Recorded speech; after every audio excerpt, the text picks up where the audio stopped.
tad mēs sasveicinamies jau. Labdien, Latviešu folkloras krātuvē. Jūs esat tādā ļoti interesantā vietā Rīgā, tādā arhitektūras pieminekļī, kur 15. stāvā, pēdējā stāvā, kur cilvēki mīt, ir vairākus jau tuvu pie 90 gadiem strādā Latviešu folkloras krātuve. Mēs gan te esam no 63. gada. Un tā kā mēs strādājam, dzīvojam Latvijas likteņu upes Daugavas krastā. Ja vajag par ūdeni. Kā viņš? Saulīte. Viņš jau ir, nē, viņš nav tulkots. Ir tulkots arī, blakām ir tulkots. Tas bez latvijas, tas bez tulkotājs. Jā, es lasu tos notas. Ça, c'était à la fin du 19e siècle. Et à cette époque-là, il était très probable que, en fait, que le cyrillique serait très bien, en fait, presque obligé à utiliser en Lettonie. Mais bon, après, on est retourné vers le latin.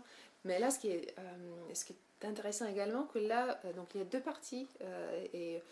La première partie, c'est juste que les chansons lettonnes sont écrites avec le cyrillique, mais en fait, donc, si on lisait, donc, la prononciation serait comme si on parlait en letton, alors qu'une deuxième partie, c'est vraiment, les chansons sont traduites. Barons palīgā, ja? Nu, ka barons ir tikai kā, nu, kuram uztic to daļu, ja, ko brīvzemnieks pats vairs nevarēja tikt galā, ja?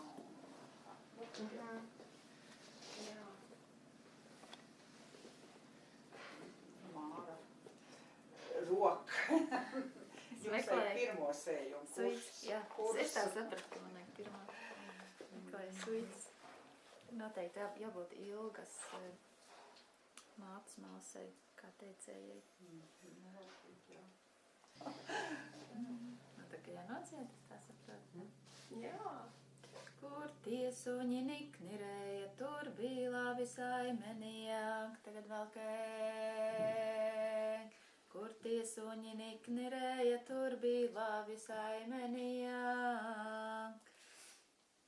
Kristīne,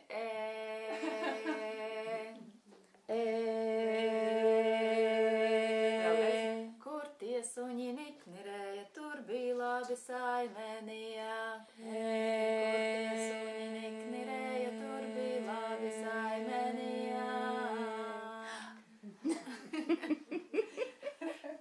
Ļoti labi. Gribas aplaudēt. Oui, bravo!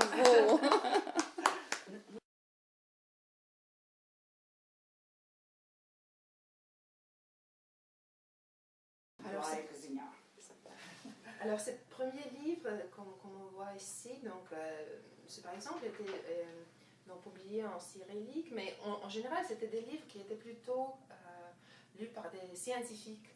Même avant que ce genre de publication soit publié, il y avait d'autres recherches qui étaient faites par des prêtres allemands à l'époque, mais ces recherches-là et ces publications étaient vraiment une rareté et qui était d'ailleurs quelque chose de très très cher. Et donc finalement, ça veut dire que les publications sur les chansons lettonnes n'étaient pas du tout accessibles au peuple lui-même. Donc il y avait une décision qui était prise que finalement on devrait trouver quelqu'un qui ferait la recherche sur les chansons lettonnes et qui arrivera à une publication qui serait accessible à tout le monde en Lettonie, au peuple letton. Et donc finalement la proposition était faite que ça pourrait être le choix de Krišjānis Barons et on lui a proposé d'entreprendre ce grand travail et faire la collection et la recherche sur les chansons lettonnes. Tas notika 1878. gadā, kad Barons ķērās klāt tautsdziesmām. Et ça c'était en 1878. Quand Krišjānis Barons a commencé à travailler avec la question des chansons lettonnes. Ar matemātisko un astronomu izglītību vīrs veltīja tautsdziesmām 45 gadus no savas dzīves un patiesībā, nu, pa brīvu vai kā teikt, bez atalgojuma, tāda, nu, bez tāda reāla atalgojuma, ja, no tā. Et ce homme, donc il avait l'éducation en tant que mathématicien et astronome. Et avec cette éducation, finalement, il a dédié 45 ans de sa vie au travail de collecte des chansons lettonnes et finalement sans vraiment une rémunération importante.